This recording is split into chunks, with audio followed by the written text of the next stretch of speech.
ওয়ানপ্লাসের নাম শুনলে কেমন যেন একটা ভিতর থেকে ভালো লাগা কাজ করতো।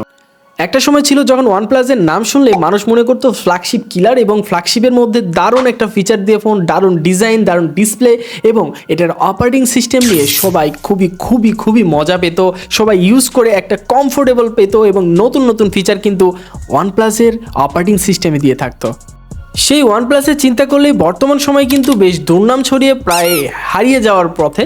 তো সেই সময় এসে ওয়ানপ্লাস কিন্তু তাদের 12 সিরিজ লঞ্চ করে দিয়েছে ইন্টারন্যাশনাল মার্কেটে, বাট কিছুদিনের মধ্যে হয়তোবা বাংলাদেশ মার্কেটেও আপনারা দেখতে পারবেন। সো ওয়ানপ্লাস 12 কেমন হতে চলেছে আর কেমন বাজেটে এই ফোনটা বাংলাদেশ মার্কেটে আমরা হাতে পাবো এবং এই ফোনটা আনঅফিশিয়ালি কবে নাগাদ বাংলাদেশে দেখতে পাবো। ওয়ানপ্লাসের হাইলাইটেড ফিচারের মধ্যে মেইনলি রয়েছে 8 Gen 3 মতো পাওয়ারফুল এবং গেমিং একটা চিপসেট, এছাড়াও রয়েছে দারুণ ডিসপ্লে, মানে কার্ভ ডিজাইনের ডিসপ্লে এবং কর্নিং গ্লাস ভিক্টাস 2 এর সাপোর্ট। এছাড়াও এই ফোনটার ক্যামেরাতে রয়েছে 8K পর্যন্ত ভিডিও রেকর্ডিং এর সুবিধা এবং ডিসপ্লেতে প্রায় 4500 নিট পর্যন্ত পিক ব্রাইটনেসের সুবিধা। আরও রয়েছে দারুণ সব ফিচার, সেজন্য ভিডিওটি কন্টিনিউসলি দেখতে হচ্ছে এবং এই ভিডিওটি দেখলে হয়তোবা আপনারা জানতে পারবেন এই ফোনটার টুকটাক সকল বিষয়। হেই গাইস, আমি আছি পারভেজ হাসান আর আপনারা দেখছেন আপনাদেরই পছন্দের চ্যানেল পিএইচ জোন। একটি মতো মিস না করে ভিডিওতে লাইক এবং চ্যানেলটি সাবস্ক্রাইব করে এরকম নিত্য নতুন ভিডিও পেতে হলে অবশ্যই আমাদের পাশে থাকুন। চলুন আজকের ভিডিওতে ঝাঁপিয়ে পড়া যাক। শুরুতে বলতে হয় এই ফোনটার ডিজাইন নিয়ে। ডিজাইনটা দেখতে খুবই জোস, আর পিছনের দিকেও কার্ভ এবং সামনের দিকেও কার্ভ। আর এই পিছনের দিকে আপনি যদি তাকান তাহলে এটাতে কিন্তু কর্নিং গ্লাসের প্রোটেকশন দেওয়া আছে এবং এটার ফ্রেমটা রয়েছে অ্যালুমিনিয়াম ফ্রেম, যেটা বেশ শক্তপোক্ত একটা ফ্রেম, একটা এক কথায় বলতে হয়। আর যদি আপনি পিছনে দেখেন তাহলে ক্যামেরা মডিউলে রয়েছে গোল্ড শেপের একটা ক্যামেরা, আর এই ক্যামেরার মধ্যে 4টি ক্যামেরা মডিউল দেওয়া রয়েছে। আর এই ক্যামেরা দিয়ে আপনি 8K রেজলিউশনের ভিডিও রেকর্ডিং করতে পারবেন, এটা কিন্তু বেশ ভালো একটা ব্যাপার। আর পিছনের দিকে আপনি যদি দেখেন তাহলে এটা কিন্তু গ্লাস বডি, মানে পিছনের দিকে আপনার কর্নিং গ্লাসের প্রোটেকশন দেওয়া আছে, যেটা কিন্তু একটা ভালো ব্যাপার। এবং ফ্রন্ট সাইডে যদি দেখেন পাঞ্চল কাটারের মাধ্যমে একটা কার্ভ ডিজাইন দেওয়া আছে, যেটা বেশ ভিভিড এবং বেশ কালারফুল একটা ডিসপ্লে, যেটাতে সর্বোচ্চ 1 বিলিয়ন কালারযুক্ত একটা ডিসপ্লে, যেটা কিন্তু বেশ মানে দারুণ একটা ফিচার বলতে পারেন এই বাজেট পয়েন্টের মধ্যে। এছাড়াও এই ফোনটার ডিসপ্লেতে রয়েছে কর্নিং গ্লাস ভিক্টাসের 2 এর সাপোর্ট। সো এক কথায় এই ফোনটার ডিজাইন নিয়ে আপনি চমকে ওঠারই কথা।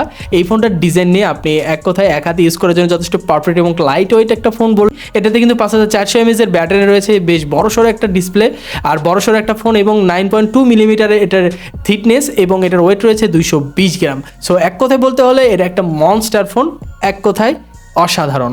ফোনটার ডিসপ্লেতে রয়েছে 6.82 ইঞ্চির একটি ফুল এইচডি প্লাস রেজুলেশনের অ্যামোলেড ডিসপ্লে, যেটাতে রয়েছে 1 বিলিয়ন কালার যুক্ত এবং 120 হার্জ রিফ্রেশ রেট। পাশাপাশি রয়েছে ডলবি ভিশনের সাপোর্ট, HDR10+এর সাপোর্ট এবং এটাতে প্রায় 4500 নিট পর্যন্ত পিক ব্রাইটনেস পাচ্ছেন। এটা কিন্তু ভাই মাশাআল্লাহ, এই বাজেটের মধ্যে 4500 নিট পিক ব্রাইটনেস ডাইরেক্ট সানলাইটে দেখলেও এই ফোনটার ডিসপ্লে নিয়ে কোনো রকম টেনশন করতে হচ্ছে না। পাশাপাশি এই ফোনটার রেজুলেশন রয়েছে 1440x3168 পিক্সেল পার ইঞ্চ। সো বুঝতেই পারছেন এটা রেজুলেশন নিয়ে আপনি কোনো রকম প্যারা খাওয়ার কোনো কথাই নেই এবং এটা স্কিন টু বডি রেশিও প্রায় মানে 91%। সো কার্ভ ডিজাইনের স্কিন টু বডি রেশিও নিয়ে কোনো প্যারা নাই, এটাতে কোনো একদম মানে বেজেললেস ডিসপ্লে, এটা কিন্তু নিঃসন্দেহে। এছাড়াও এই ফোনটার পিপিআই ডেন্সিটি রয়েছে 510 পিপিআই ডেন্সিটি, যেটা ডিরেক্ট সানলাইটে গেলে আপনার ডিসপ্লে নিয়ে কোনো রকম ইস্যু ফেস করতে হচ্ছে না। আর ডিসপ্লেতে রয়েছে কর্নিং গ্লাস ভিক্টাস 2 এর সাপোর্ট, সেক্ষেত্রে আপনার ডিসপ্লেতে কিন্তু বড় একটা প্রোটেকশন পেয়ে যাচ্ছেন। আর always on display, in display fingerprint sensor, এগুলো তো এই ফোনটার ফিচার হিসেবে থাকছে। ফোনটার ক্যামেরাতে রয়েছে মেইন ক্যামেরা হিসেবে 50 মেগাপিক্সেল ক্যামেরা, যেটা 1.6 অ্যাপারচার। আর এটার কিন্তু আপনার মাল্টি টেক্সচার পিডিএফ এবং ওএস যুক্ত এবং 64 মেগাপিক্সেলের একটি টেলিস্কোপ লেন্স রয়েছে, যেটা কিন্তু আপনি জুম করতে আপনার জন্য খুবই ভালো হবে এবং অপটিক্যাল জুম প্রায় 3x পর্যন্ত রয়েছে এবং এটাতে ওয়াইস সাপোর্টেড। এছাড়াও এই ফোনটাতে 48 মেগাপিক্সেলের আরেকটা লেন্স রয়েছে, যেটা হচ্ছে আলট্রা ওয়াইড লেন্স, মানে 48 মেগাপিক্সেল আলট্রা ওয়াইড লেন্স। বুঝতে পারছেন যে এটা ভিডিওগ্রাফিতে কত টাকা হেল্প করবে আপনার জন্য এবং 144 ডিগ্রি পর্যন্ত এটার ফ্রেম নিতে পারবেন। সো বুঝতেই পারছেন যে 50, 64 এবং 48 মানে 3টা ক্যামেরা রয়েছে, 3টা ক্যামেরাই মাশাআল্লাহ অনেকটাই হেল্পফুল। সো ওয়াইসযুক্ত ক্যামেরা হওয়ার কারণে আপনি এখানে ভিডিও শেকি বা আপনি ছবিতে কোনো শেকি পাবেন না, অপটিক্যাল ইমেজ রেজুলেশনের সাপোর্ট রয়েছে এবং এই ফোনটার যে ক্যামেরার মেইন ক্যামেরা সেটা হচ্ছে হ্যাজেল ব্লেডের। সো এই ক্ষেত্রে আপনি কিন্তু এটাতে কোনো রকম প্যারা খাবেন না, এটার থেকে আপনি প্রায় ভিডিও রেকর্ডিং করতে পারবেন 8K রেজুলেশনের 24 FPS এবং 4K রেজুলেশন করতে পারবেন 60 FPS অথবা 30 FPS এবং এটাতে আপনার জাইরো ইআইএস রয়েছে, ডলবি ভিশনের সাপোর্ট রয়েছে। ওয়াইজ যুক্ত ক্যামেরা হওয়ার কারণে এই ফোনটা মানে ক্যামেরা দিয়ে আপনি পিকচার কোয়ালিটি বেশ কালারফুল পাবেন, ভালো ডিটেলস পাবেন। আর আলট্রা ওয়াইড দিয়ে কিন্তু মাশাআল্লাহ একদম দুর্দান্ত লেভেলের সব পিকচার বা ফটোগ্রাফি আপনি করতে পারবেন। আর ভিডিও রেকর্ডিংয়ের করতে যারা মানে আপনার কন্টেন্ট ক্রিয়েটর রয়েছেন, যারা মানে একটা হাই বাজেটের মধ্যে ফোন খুঁজছেন, তাহলে OnePlus 12 আপনার জন্য আমার মনে হয় একটা ভালো ডিল হবে আপনার পছন্দ অনুযায়ী।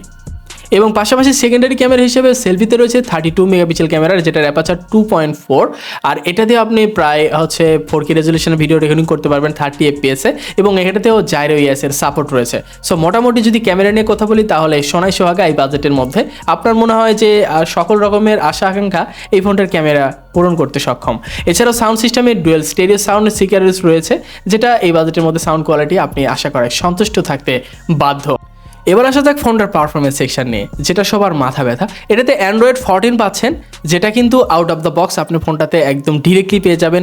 এবং এই ফোনটার ইন্টারন্যাশনাল ভেরিয়েন্টে পাবেন অক্সিজেন ওএস 14 ভার্সন এবং এটার চাইনিজ ভেরিয়েন্টে পাবেন কালার ওএস 14 ভার্সন। সো আপনি কোনটা কিনবেন সেটা সম্পূর্ণই আপনার ব্যক্তিগত ব্যাপার, বাট আমি প্রেফার করবো আপনাকে অবশ্যই ইন্টারন্যাশনাল মার্কেটে যে ফোনটা লঞ্চ করবে অক্সিজেন ওএস ভার্সনটাই কিনতে, কারণ এটার অক্সিজেন ভার্সনটা মানে ওএস ভার্সনটা মোটামুটি মানে কালার ওএসের চাইতে একটু অ্যাডভান্স।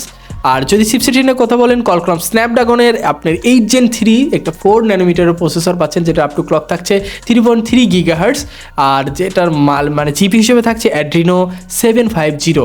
সো বুঝতেই পারছেন যে এই ফোনটার মানে যদি চিপসেট নিয়ে কথা বলেন একদম ফাটাফাটি লেভেলের। আপনি যারা গেমিং পারপাসে এই ফোনটা কিনবেন এবং টুকটাক মাল্টিমিডিয়া কনজিউম করবেন আর বেটার একটা পারফরমেন্স পাবেন, আর এই চিপসেট দিয়ে আপনি পিকচার কোয়ালিটিও খুবই দারুণ পাবেন, এটার ইমেজ প্রসেসিংটাও খুবই সুন্দর। এছাড়াও 8 Gen 3 এই প্রসেসর দিয়ে আপনি হাই গ্রাফিক্সের গেমগুলো খুবই ইজিলি আপনি রান করতে পারবেন। সো এই ক্ষেত্রে চিপসেট নিয়ে খুব একটা প্যারা খেতে হবে না দিন শেষে আপনার। এছাড়াও এটার মেমোরি সেগমেন্টে থাকছে 256 GB এবং এটার র্যাম থাকছে প্রায় 12 জিবির মতো, এবং এটার 16 GB র্যামও রয়েছে এবং 512 GB র্যামের ভেরিয়েন্টও রয়েছে। পাশাপাশি এই ফোনটা কিন্তু 16 GB র্যামের সাথে 1 TB রোমের সুবিধা রয়েছে, এবং এটাতে 1 TB রোম থাকার কারণে এটার UFS 2.2 নয়, এখানে 4.0 সাপোর্ট পাচ্ছেন। মানে এটার যে আপনার স্টোরেজ রয়েছে এটা নিয়ে কোনো রকম টেনশন করতে হচ্ছে না, একদম হায়ার লেভেলের UFS 4.0 ক্যাটাগরির স্টোরেজ পাচ্ছেন।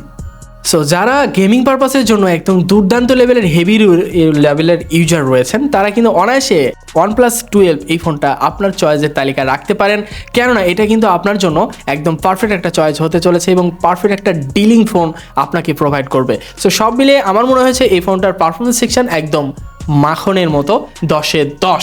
এই ফোনটাতে ব্যাটারি সেগমেন্টে রয়েছে 4009, 5009, 5400 mAh এর ব্যাটারি, যেটা নন রিমুভেবল, এবং এটাতে 100 ওয়াটের চার্জার রয়েছে, যেটা আপনার বুঝতে পারছেন 26 মিনিটে 100% চার্জ করে দিতে সক্ষম। 50 ওয়াট চার্জার ওয়্যারলেস রয়েছে সাপোর্ট, তো সেক্ষেত্রে আপনি এখানে 55 মিনিটের ওয়্যারলেস চার্জার দিয়ে সাপোর্ট পাবেন 100% চার্জ করতে, এবং 10 ওয়াট রিভার চার্জিংয়ের সুবিধা রয়েছে। সো মোটামুটি এই বাজেটের মধ্যে ব্যাটারি টাইপ কিন্তু একদম মনস্টার, কারণ 5400 mAh ব্যাটারি ফ্ল্যাগশিপ কিলার ফোনগুলোতে কিন্তু দেখাই যায় না, সব ক্ষেত্রেই কিন্তু ব্যাটারিটা কমিয়ে দেয়। সেক্ষেত্রে OnePlus 12 কিন্তু আপনাকে একদম ভরপুর সব কিছু দেওয়ার চেষ্টা করেছে। তো সব মিলিয়ে এই ফোনটা কিন্তু আমার কাছে মনে হচ্ছে একদম পারফেক্ট একটা ডিজাইন, পারফেক্ট কম্বিনেশান এবং পারফেক্ট সব কিছু মিলিয়ে এই ফোনটা কিন্তু আপনাদের জন্য বাজেট রাখা হয়েছে প্রায় 560 ইউরো ইন্টারন্যাশনাল মার্কেটে। বাট এই ফোনটা যদি বাংলাদেশে কনভার্ট করা হয় তাহলে প্রায় 70-80 হাজার টাকার মধ্যে আপনারা এই ফোনটা মানে আনঅফিসিয়ালি বাংলাদেশে আশা করা যায় পেয়ে যাবেন।